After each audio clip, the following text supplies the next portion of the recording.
So go back now to the beginning. The beginning. Not the creation. I'm sure you weren't there for that. The beginning of your life and how you wanted to be a musician. This was your plan. I am from Memphis, Tennessee. I'm a commuter. Music City. Yeah, How was Memphis at that time? I am from Memphis, Tennessee, and I grew up through the 40s and 50s.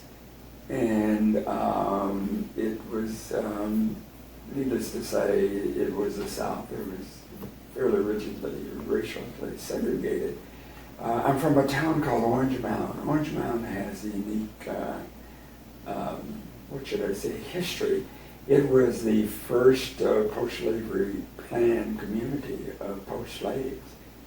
And it was the second in terms of size to Harlem, and that's Orange Mound. And it was really interesting in that I grew up in an unusual situation of, there was a thing on public television about Orange Mound. It was a planned community. I didn't grew up in a community where there were projects or multiple housing. Everybody were house owners. I spent my life in a community where there were people who were like me, who were druggists and physicians and auto mechanics and grocery stores and so forth.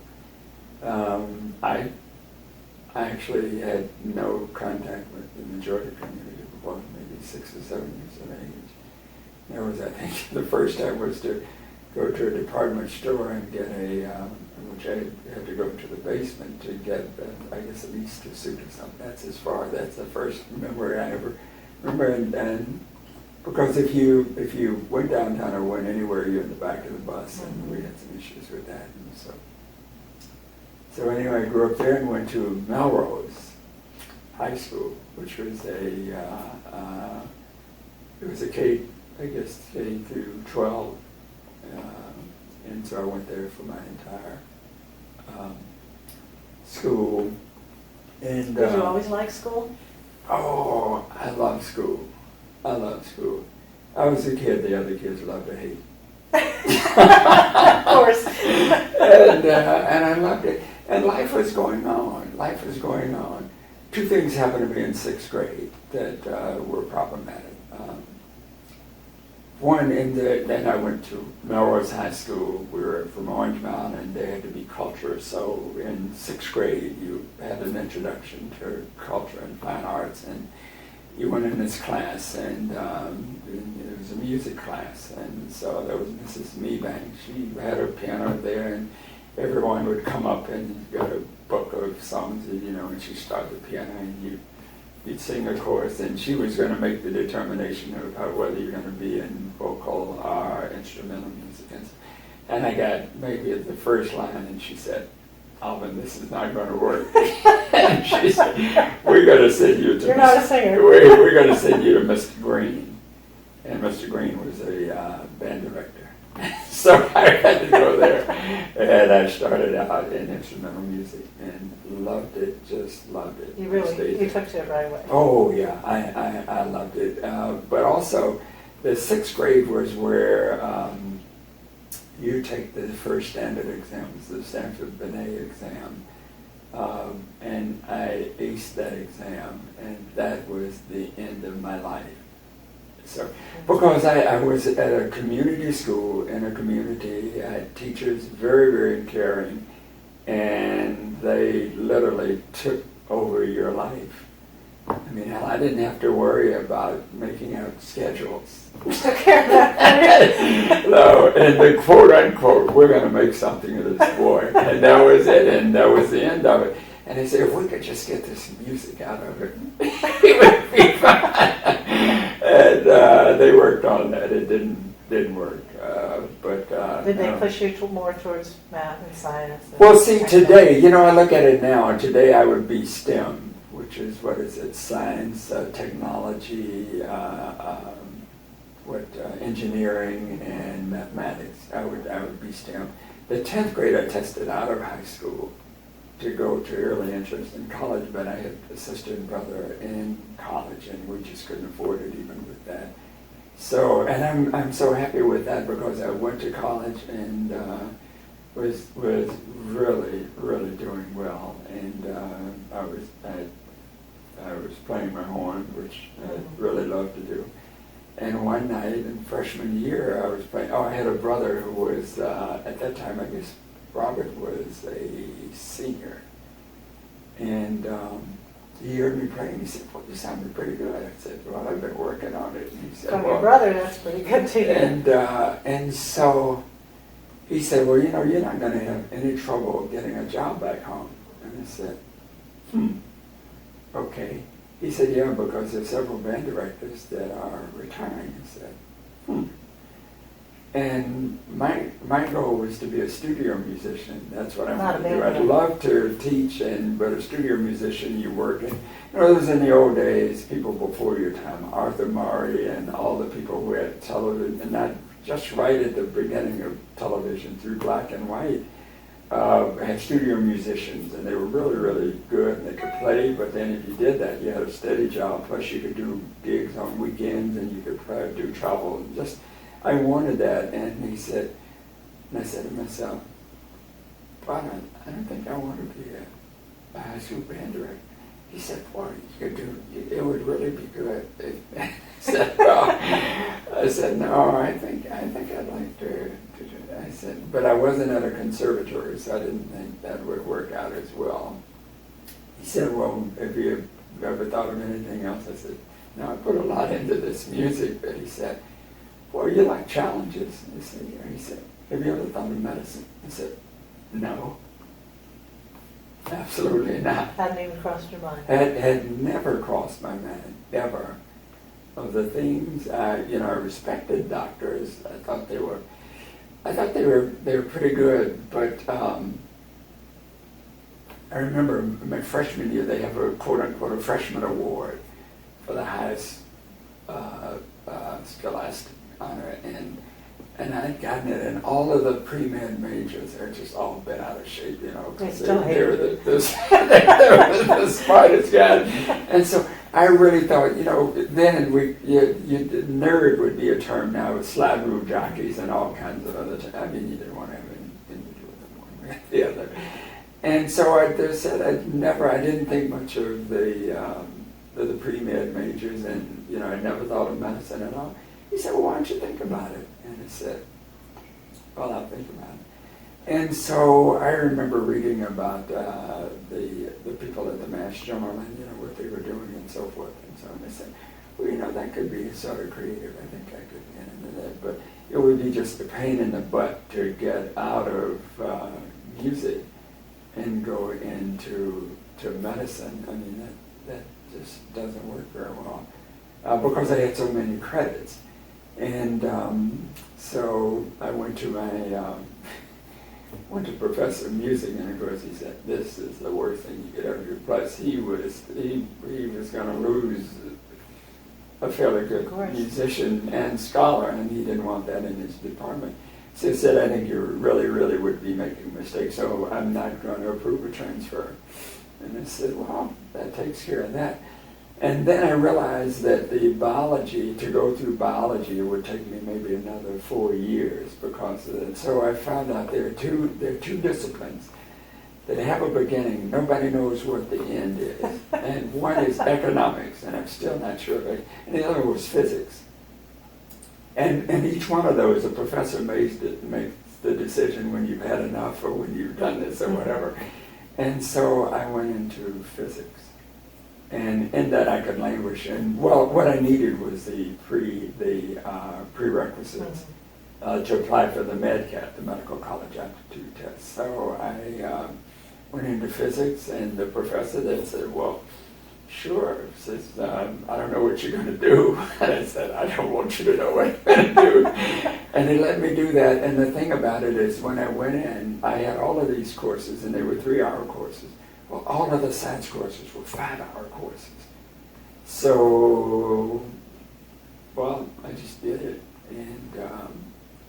and did fairly well with that. And so then I got to take the MedCat, and that was an interesting experience because they were trying to find a new doctor, because the doctors were, just as I was telling you about the kids, I didn't like at all. I mean, their personalities, their dad or their granddad or somebody was a doctor, and they're going to be a doctor, and they just sort of, and it just attitude. They weren't people, and so forth.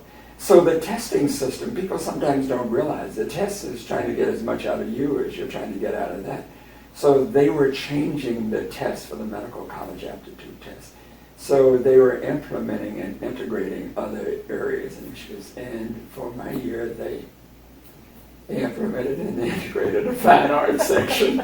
And so that was like a fox in a hen house. So needless to say, I did. Fit you like a glove. I did fairly well with that. And so I got accepted into medical school, and then my mother, who had two kids, my brother had graduated the year before, and she wanted two kids, so then I had to figure out how to graduate. And so I just got lucky. They said, well, you've gotten accepted. So there were heavy science courses in all of the three, and so I had enough credits to graduate, and so I graduated. The truth of the matter is that was sort of for her. I could have gotten a degree in absentia if you finish your first year. But that was good. But that was the beginning of other issues. I went to medical school at Meharry Medical School. It's a predominantly black medical school in Nashville, and was doing very well. My mother was a nurse in Memphis, and one of the black surgeons there was the president of the NAACP. And it was 1960, and they were protesting all over the country to integrate, allow admission to majority schools. And so he asked her, what about your son? She said, well, he's in medical school. And she said, well, he said, well, we know what he is, but do you think we could use his scores, because the university said we don't have anyone with qualifications who can pass the exam to get into our medical school.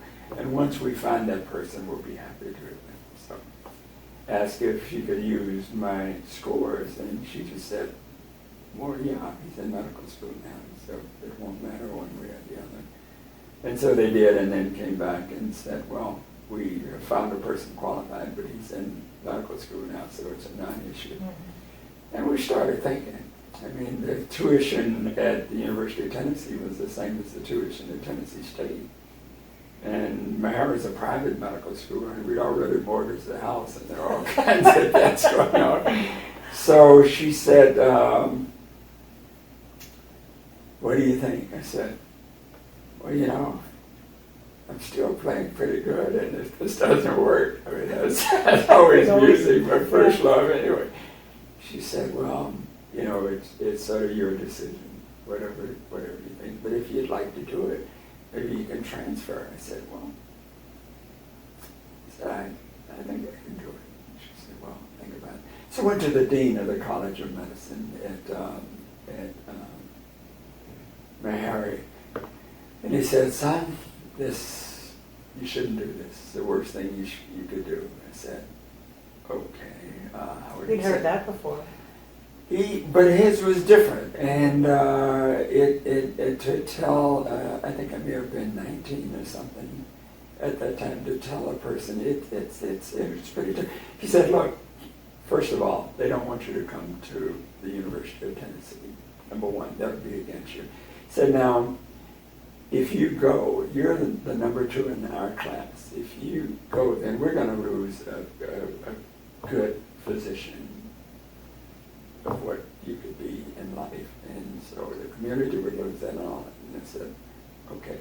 He said, however, the problem may be more that if you're successful and the domino effect will take place, then for predominantly black medical school, the private medical school, it's very expensive. We depend on such and such. It could have detrimental effects, and so rather than losing one doctor, you could be responsible for losing many doctors. And I said, it's a little heavy. so I got through that and went for the interview, and then it was amazing. Went to Tennessee, and the dean says, "Son, my daddy was alive today. He would be so upset with me even interviewing. As a matter of fact, he turned over in his grave to know that I'm interviewing you to even consider company here." And I said, "Okay." And then went to the provost. The provost says, "It's fine." He was from, it's north of the Mason-Dixon line. He said, you passed the test. You can come, but you're going to flunk because we don't really think you're capable of handling this." And I said, "Okay." So I put all that together as a matter of when do we start. And it said, "Well, you're in the second quarter at Meharry." I said, "Yeah." He said, "Well, we don't accept Meharry as an accredited medical school. So all the work you've done there, Wow. none of it is transferable." I said, "Okay." But Tennessee has an interesting system, at least they did then, where it was on a quarter system. It was based on World War II to promote doctors, so you could go on an accelerated program where each quarter is taught every quarter of the year. So a person can come. There are a lot of professional athletes who went to the University of Tennessee because they could do their season and then come back and hit in. The only thing, there has to be continuity, I think, during your senior year and the clinical year, so you could go through and, come in and out. And I said, "Well, okay." And so I was not allowed to transfer, but I was admitted. And so then I went home and then it became even more interesting. And doing fairly well my first 2 quarters, I wasn't admitted to the dean's list, and the reason was because I had some of the material, and as a result of that, it would be unfair for the students. Oh, my. I said, okay. Can't wait. After that, it went okay. It was it's an interesting situation of going there. And but it worked.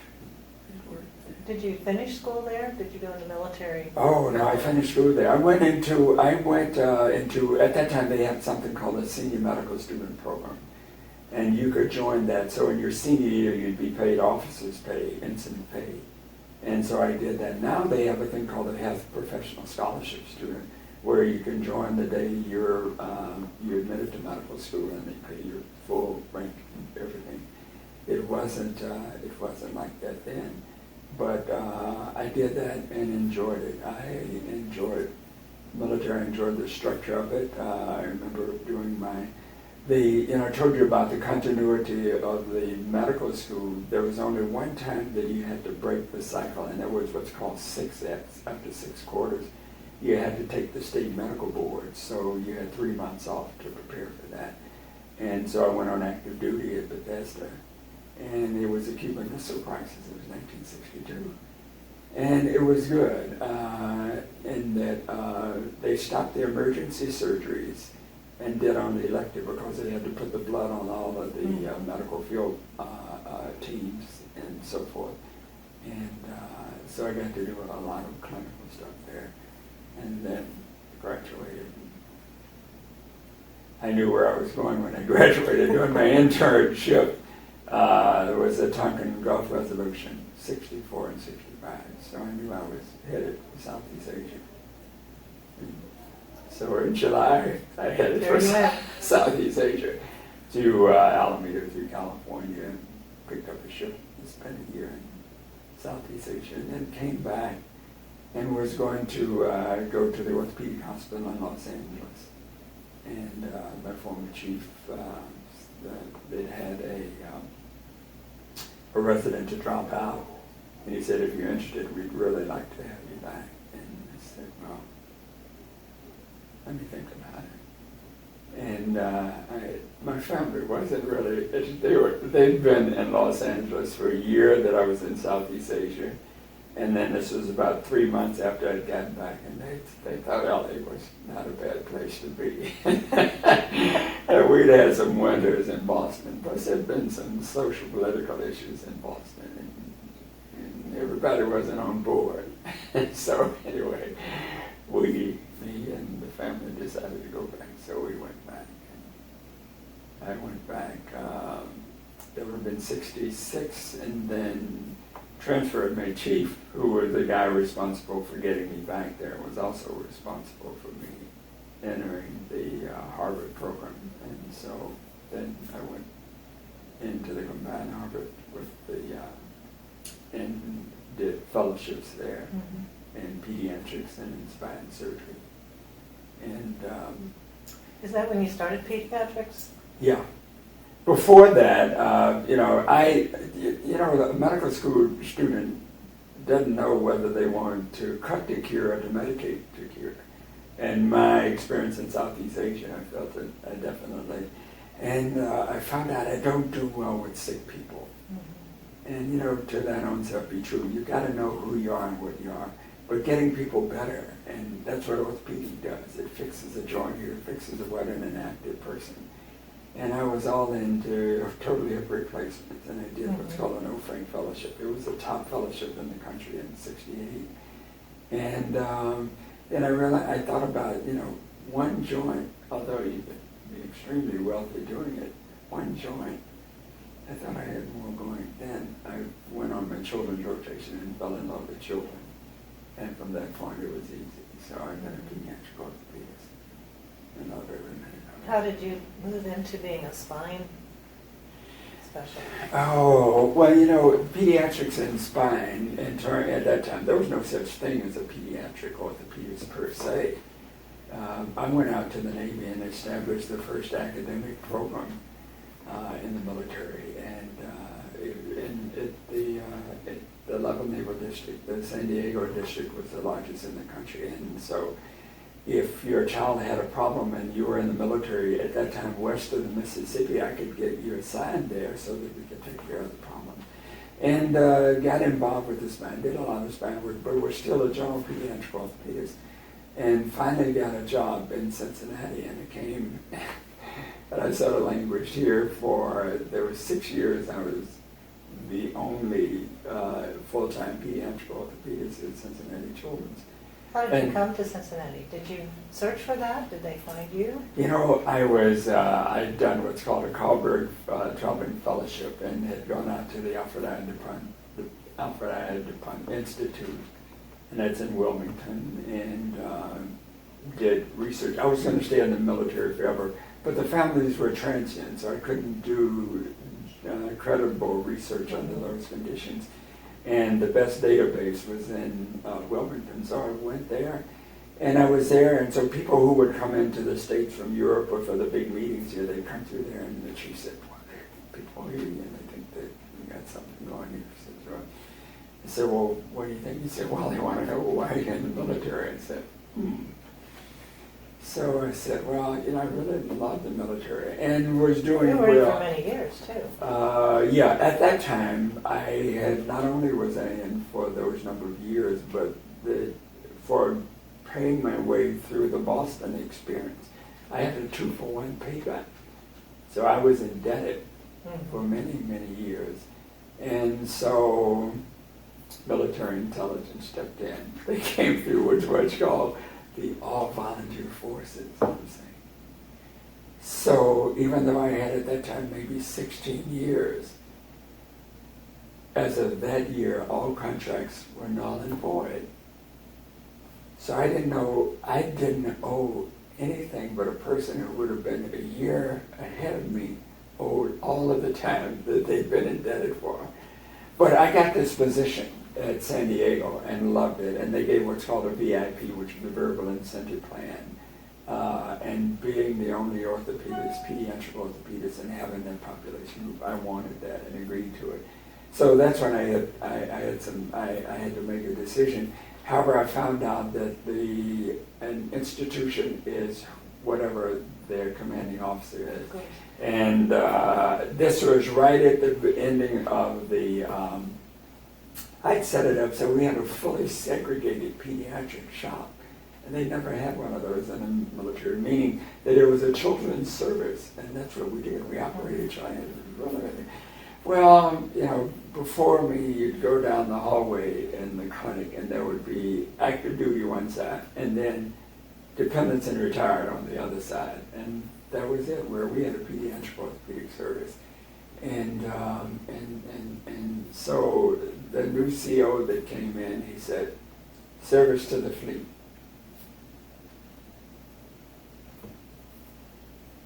And he could make that decision. So whatever my thing was, that was not the most popular. And I found out it could change that way. And if I got out and got a job. But then deciding to get a job, where to go. In Boston, I won the Outstanding Resident Award, just a lot of things, and I thought it would be easy, but this was 75, and there was no center in the country who was ready to have a person who looked like me as the chief of orthopedics at a pediatric hospital. And so I said, I had a friend who was at Henry Ford Hospital. The two, I narrowed it down to where I wanted to go to was Stanford, which was really good. And there was a California coast, I'd still be out there. And the other was with this fellow, Dennis Lyon, who was a very good friend. He had been what's called a buried planner on active duty in the Boston area when I was there. So I got to meet him. He's a Johns Hopkins graduate. We knew each other real well. And he said, well, why don't you come work with me? And so I said, yeah, but Henry Ford, I don't know. He said, well, that's really good. I said, okay. And so I looked at Stanford. Stanford is an interesting university, but at that time, in order to live in Palo Alto, you needed a trust fund. Stanford was an unbelievable school, but they expected you to have the money rather than them paying you. Mm-hmm. And I just said, well, let's see what Detroit. Went to Henry Ford. Henry Ford was unbelievable. When I went there, the Ford family, in honor of their father, was going to contribute $100 million to the institution if it could be matched. And they were to match it. So when I started, there was $300 million for research and development. And if you had a research project, it had to be able to provide a profit within 7 years. I said, I think I could do this. And was there and really got involved in it. And then 2 years after I was there, the fellow Ed Miller is here in Cincinnati. He was the chief here. He gave me a call and said, would you be interested in coming to Cincinnati? And I heard nothing to Cincinnati, and the answer was no way. Except I'd be chief of a pediatric hospital. And I'd never been an in-house chief. And so that was a challenge. And I said, I think I'd like to do that. And he brought me here. And what year was that? How's that? What year did you come here? 1977. As a matter of fact, I have an anniversary this year. Yes, you do. Absolutely. Congratulations. Yes. So anyway, I came and started, and I couldn't get anyone to come to work with me, and it was needless to say a little difficult. So I was there for the first 7 years by myself as the full-time attending. And then finally got a fellow from the Navy that I'd known as an intern. When I made one of my visits to the Navy, he came and we started a process and so forth. We were very academic and got a lot accomplished. And so that as I hired more people, the spine is the most complex part of the service. And more were electing other parts of it. And so I got sort of backed into the spine. And loved it because it was challenging. It was always complex, and I took to it. And so then I made efforts in terms of meetings and further education to get involved in the spine, and that became my journey. Spine is a tricky thing. There's the adult spine, with low back pain and so forth and so on. And that has its limitations, but I did what's called adolescent idiopathic scoliosis. That's usually on young girls, 12 to 15-year-old girls. And what a spine surgeon knows is that on any given day when you straighten the scoliosis out, the spinal cord blood supply may not be ready to be straight if it's been crooked for years and it's been. I remember in you place. talking about that. And so big you can get consideration. an unbelievable radiographic result of a very crooked spine, straight as an arrow. However, nothing functions below the waist, and that's not good. Now, having said that, at the beginning, it was saying we'd have to do what's called a wake-up test when we were done to see if the patient could move, and then if they couldn't, we'd take all the instruments out. But that field has really improved now. They have what's called craniovoc potential monitoring. Mm-hmm. So they have continuous monitoring of the spinal cord, spinal canal, while you're doing the surgery and putting the instruments in. So if there's an alert or problem, you're right ahead of it. You can try to reverse it or you can abort it.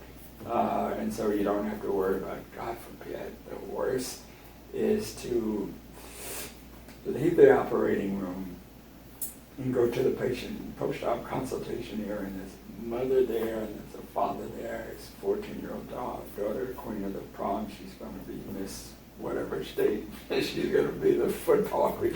She's going to be everything in his eye. And you say, well, we had a little bit of difficulty, and she's at this time paralyzed. We'll have to wait and see how things. That's a conversation that no surgeon wants to have. No father ever wants to hear, and for mother, it's interesting in the consultations that you see. It takes a while to do surgery. You go through brace treatment, so you get to know a patient, and you get to know a family pretty well. And on the visits, and you may edit this out, but the mother is there, and sometimes the grandmother is there. You know, there's some genetics and familiarity. We don't really know that is the exact genetic aspect of it, but the grandmother may have had some scoliosis, and the mother and all that. So they're there, and the father doesn't come. You know, you have to be a macho man until we maybe flunk the brace, and we're talking about surgery. So the dad comes on that day, and he's got to show his stuff. And the thing about it is that the dad comes, and you know, he's sitting there, and you're talking to him, and you say, well, you know, we put these rods in, and we straighten the spine up, and we do this, and you're looking at the dad, and you're following his eyes, and you say, oh, here we go. Because, you know, it's going to be, give or take 5 seconds before he's going to be on the floor passed out. So I used to have these ammonium pearls. I don't know whether you've ever heard of those. I have one that would be for the pre-op day with the dad, because they sometimes didn't make it through.